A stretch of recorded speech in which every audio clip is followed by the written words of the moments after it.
जय हिंद दोस्तों, मैं शिवलाल पाठक आपका हमारे इस YouTube चैनल में स्वागत करता हूं। आज हम पढ़ेंगे बीएससी सेकेंड ईयर हिंदी का पाठ, जो कि 4 अप्रैल 2022 से इसका प्रारंभ होगा। जो बीएससी सेकेंड ईयर का सुबह 7 बजे से 12 बजे तक इनका एग्ज़ाम रहेगा और बीए का रहेगा 12 बजे से 4 बजे तक। तो हिंदी पढ़ेंगे आज हम बीएससी सेकेंड ईयर का शुरू से अंत तक। तो वीडियो को लास्ट तक देखें, आपके लिए ही बहुत महत्वपूर्ण होगा। हिंदी का पहला पाठ है वह तोड़ती पत्थर। वह तोड़ती पत्थर यह एक कविता है। इसे लिखा है सूर्यकांत त्रिपाठी निराला जी ने।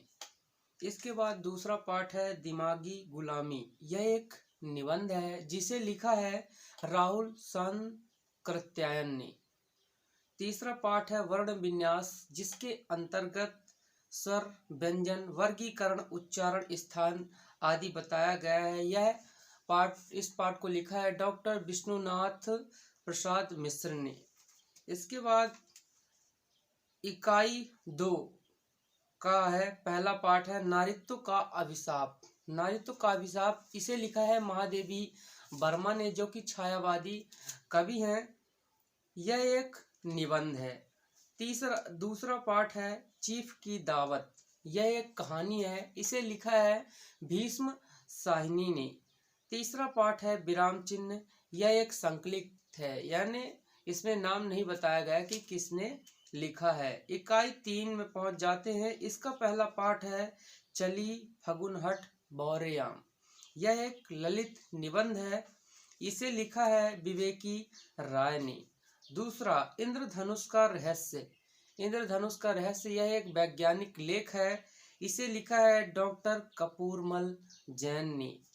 तीसरा संधि। संधि यह एक संकलित पाठ है। इसमें नहीं बताया गया कि किसने लिखा है। तो देखिए, ये बताने से तात्पर्य यह है कि एग्जाम में इनमें से ऐसा नहीं है 1 से 2 नंबर का पूछा ही जाएगा, इसलिए यह बहुत जरूरी है, ध्यान से सुने। फिर इकाई 4 में पहुंच जाते हैं। तो पहला पाठ है सपनों की उड़ान। यह एक प्रेरक निबंध है। इसे लिखा है एपीजे अब्दुल कलाम ने।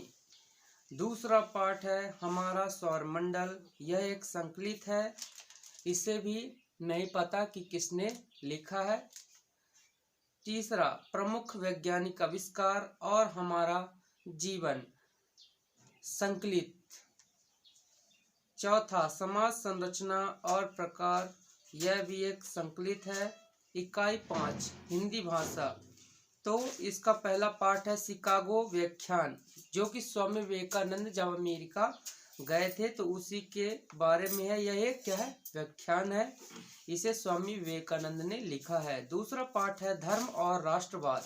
यह एक लेख है जिसे लिखा है महर्षि अरविंद ने। तीसरा पाठ है सादगी।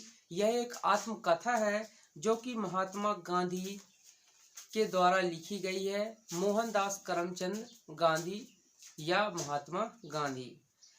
चौथा चित्त जहां भय विहीन। यह एक कविता है। इसे लिखा है रविंद्रनाथ ठाकुर ने। तो चलिए अब हम विस्तार से पढ़ते हैं। सबसे पहले पाठ का नाम है वह तोड़ती पत्थर, सूर्यकांत त्रिपाठी निराला। तो अपन एकदम महत्वपूर्ण पढ़ेंगे और इस पूरी हिंदी को समाप्त करेंगे। तो सबसे पहला पाठ है वह तोड़ती पत्थर, सूर्यकांत त्रिपाठी निराला। तो इनका लेखक परिचय है। सूर्यकांत त्रिपाठी जी का जन्म 21 फरवरी 1896 को बंगाल के मेदिनीपुर जिले की भूतपूर्व रियासत महिषादल में हुआ था। याद रखिएगा, सबके किताबों में इनका जन्म अलग अलग है, तो कंफ्यूज, जैसे इस बुक में लिखा है 21 फरवरी 1999 लिखा है, तो ये गलत है, क्योंकि इसमें फिर मृत्यु लिखी थी 15 अक्टूबर 1961। तो इसमें देख सकते हैं कि 1999 तो बाद में आता है, यानी पहले उनका जन्म हो गया, फिर बाद में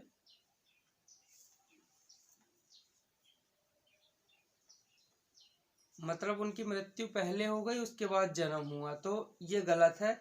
इसलिए याद रखिएगा, सूर्यकांत त्रिपाठी जी का जन्म हुआ था 21 फरवरी 1896 में बंगाल के मेदिनीपुर जिले की भूतपूर्व रियासत महिषादल में हुआ था। और इनका निधन कब हुआ था? तो 15 अक्टूबर 1961 को इलाहाबाद में हुआ था। महाप्राण निराला ने हिंदी को नई तर्ज और नई गति से चलाया। वे हिंदी में बसंत के अग्रदूत बनकर उभरे। तो क्वेश्चन में आ सकता है, हिंदी में सूर्यकांत त्रिपाठी निराला किस रूप में उभरे? तो बसंत के अग्रदूत के रूप में। उन्होंने अपनी काव्य शक्ति के बल पर यह सिद्ध कर दिया कि हिंदी में कितनी सशक्त कविता लिखी जा सकती हैं। तो निराला का योगदान गद्य और पद्य दोनों विधाओं में माना जाता है। तो याद रखिएगा, जो सूर्यकांत त्रिपाठी निराला है वह गद्य और पद्य दोनों विधाओं में इनका योगदान है, या दोनों इन्होंने लिखा है। फिर भी उनके कवि रूप को अधिक ख्याति मिली। निराला जी के समूचे साहित्य का वैशिष्ट्य उनकी विश्व मानवतावादी दृष्टि है, यानी पूरे विश्व को एक मानते हैं। इसलिए वे परंपरा को तोड़ते भी हैं और जोड़ते भी हैं। शंकर रामानुज इनकी प्रमुख रचनाएं बता रहे हैं। शंकर, रामानुज, तुलसी और विवेकानंद का जीवन दर्शन, अरविंद और रविंद्र का जीवन बोध, भारतेंदु, योगीन, हिंदी प्रेम और राष्ट्रीय चेतना उनमें एक साथ समाहित है। ये सभी कवि हैं। इन सब कवियों का निचोड़ जो है सूर्यकांत त्रिपाठी निराला जी की कविताओं, गद्य और पद्य में रहता है। इनकी प्रमुख रचनाएं हैं राम की शक्ति पूजा, सरोज स्मृति जैसी लंबी कविताओं के अतिरिक्त तुलसीदास, कुकुरमुत्ता, अड़िया, नए पत्ते, अर्चना, सांध काकली, अप्सरा, बिल्लो सुर, बकरिया, कुल्लीभार जैसे कृतित्व से अमर हो गए। वस्तुतः निराला जी ऐसे युग प्रेरक हिंदी के निर्माता थे जो हिंदी को नया ठोस यथार्थ धरातल सौंपकर मृत्युंजय, अपराजय, महाप्राण और विश्व कवि कहलाए। प्रस्तुत कविता वह तोड़ती पत्थर उनकी प्रसिद्ध कविता है, जिसमें यथार्थवादी दृष्टि को पर दुख का तरता और मानवीय दृष्टि से अभिसंचित किया गया है। कविता आप पढ़ लीजिएगा, हम ऑब्जेक्टिव बताते हैं ना। तो पहला ऑब्जेक्टिव है, कवि ने तोड़ती पत्थर स्त्री को किसके पथ पर देखा? पहला मुरादाबाद, दूसरा फैजाबाद, तीसरा अहमदाबाद, चौथा इलाहाबाद। उत्तर है इलाहाबाद। दूसरा, तोड़ती पत्थर कविता में किसका चित्रण है? पहला स्त्री का, दूसरा लड़की का, तीसरा लड़का का, चौथा पुरुष का। उत्तर है स्त्री का। तीसरा, तोड़ती पत्थर कविता में स्त्री किस मौसम में कार्यरत है? पहला ठंड, दूसरा गर्मी, तीसरा बरसात, चौथा शरद। उत्तर है दूसरा गर्मी। देखते देखते मुझे तो एक बार उस भवन की ओर देखा, खालिस्तान इस पंक्ति के अंत में कौन सा शब्द है? पहला छिन्न भाल, दूसरा छिन्न बाहु, तीसरा छिन्न मस्ता, चौथा छिन्न तार। उत्तर है चौथा छिन्न तार। पांचवा, तोड़ती पत्थर कविता में स्त्री पत्थर किससे तोड़ रही है?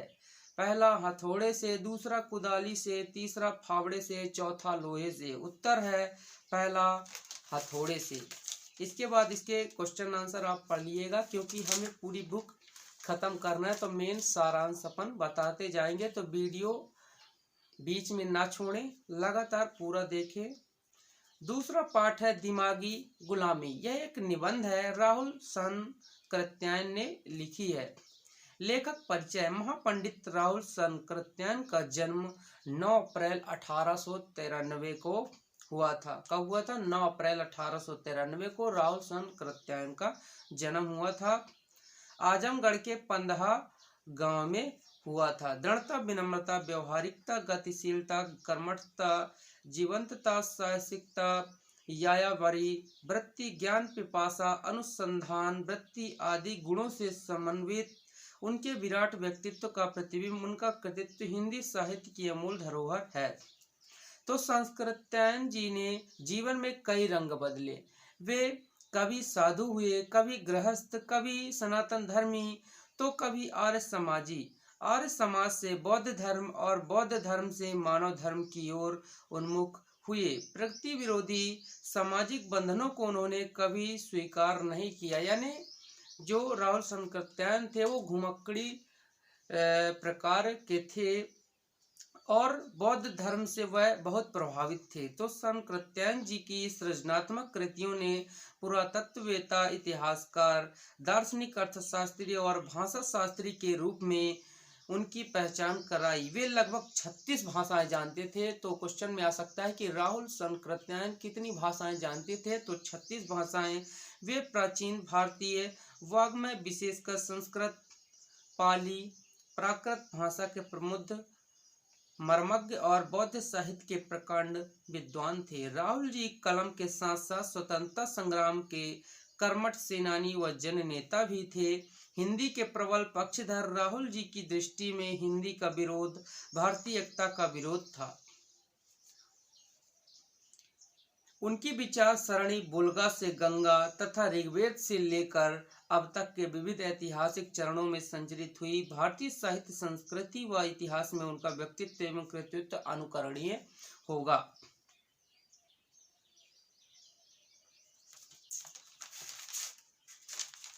पाठ बहुत बड़ा है तो मेन आपको पॉइंट बता दिया जाए। देखिए, इस पाठ में बताया गया है कि जो ज्योतिषी होते हैं या फिर अंधविश्वास, धार्मिक अंधविश्वास है, वह बहुत बढ़ा हुआ है। तो यहाँ एक ज्योतिषी तूफान, आंधी, आपके मृत्यु से लेकर जन्म तक की पूरी कथा बिना किसी उपकरण के बता देता है। तो इसमें राहुल संकृत्यायन का कहना है कि यदि सब कुछ ज्योतिषों के द्वारा बताया जा सकता है तो हमें उपकरणों और बड़े बड़े विज्ञान के वैज्ञानिकों की क्या आवश्यकता है। जिस प्रकार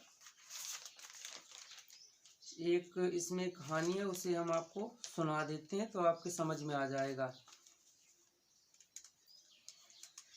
एक महाराज बादशाह की गद्दी देखने विलायत जाना चाहते थे। दुष्ट ग्रहों की उन्हें बड़ी फिक्र थी और उनसे भी अधिक फिक्र थी उनकी माँ की।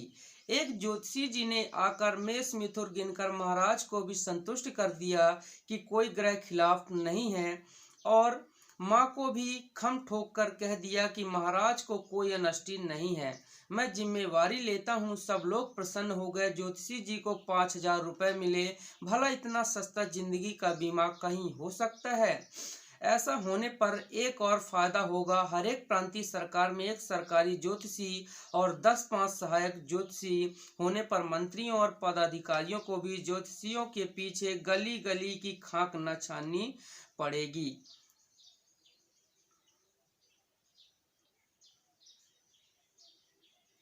हम लोगों के मिथ्या विश्वास क्या एक दो हैं कि जिन्हें एक छोटे से लेख में लिखा जा सके? हमारे यहाँ तो इसके मिसिल के मिसिल और फाइल की फाइल तैयार हैं। और तारीफ यह है कि इन बेवकूफ़ियों के भारी भरकम बोझ को सिर पर लादे हुए हमारे नेता लोग समुद्र पार कर जाते हैं। उन्हें पूरा विश्वास है कि वैकुंठ के भगवान, आकाश के नवग्रह और पृथ्वी के ज्योतिषी और ओझा सयाने उनकी यात्रा में जरूर कुछ हाथ बटाएंगे।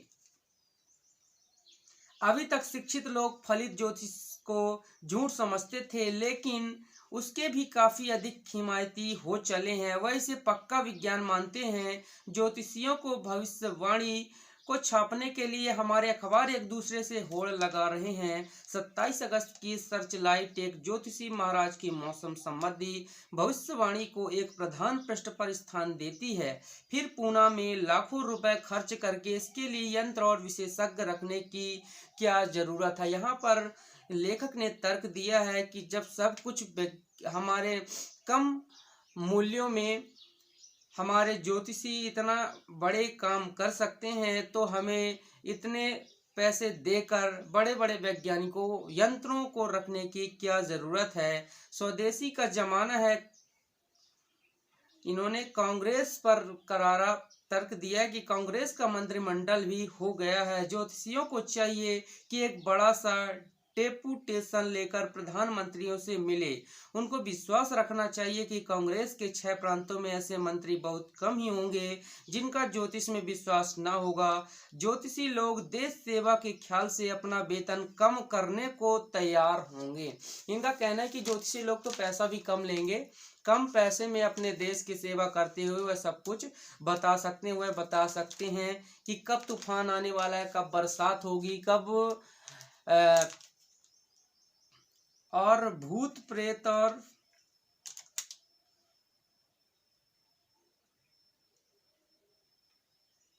इसमें एक चीज बताया है कि यदि आप सच्चे